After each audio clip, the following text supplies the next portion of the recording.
Hey everybody, and welcome to 3-Minute Racket Reviews. Today's racket is the Solinco Whiteout 305 version 2. Onto the ground strokes, I'd give this a really high mark of a 9 out of 10. I think it has great spin generation, control, comfort, and power. It's a surprising amount of power for something in this 98 square inch range. Next, onto the net play, I'd give it a 9.5 out of 10. The layup combined with the string spacing just makes for a really great experience at the net.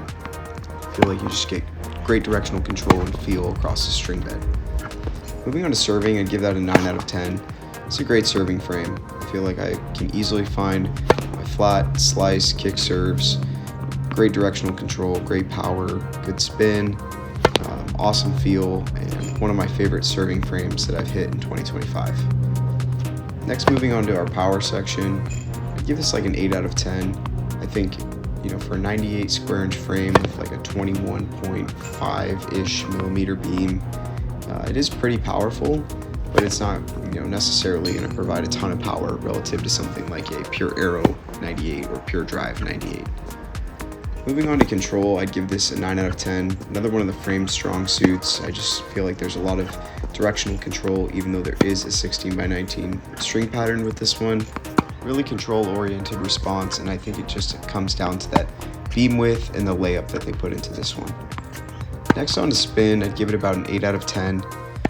Not a ton of spin production for a 16x19, but I think that is to be expected with a thinner beam, more flexible, comfortable kind of player-style racket. Next, on to stability, I'd give it an 8 out of 10 as well.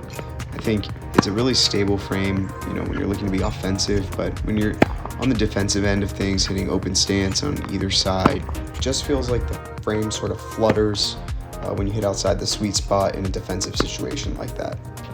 Next, on to comfort, I'm really impressed with this layup. I did get to hit Whiteout 305 version 1, and I thought that was a little bit more on the direct side of things, maybe like a pure graphite layup.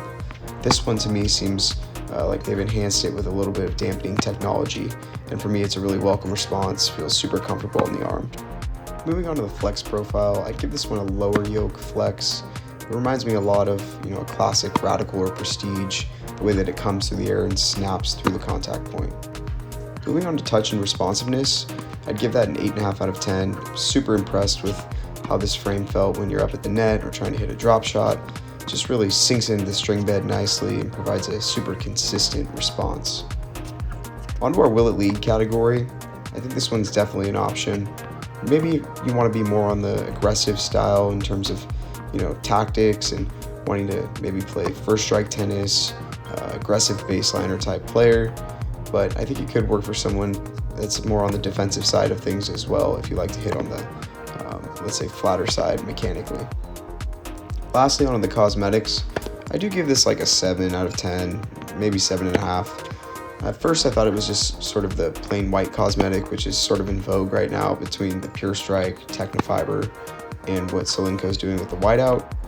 I get they have branded this as a white frame, so I will give them a pass there. Really quickly want to thank my friend Deepak over at Mriva Sports for letting me demo this one.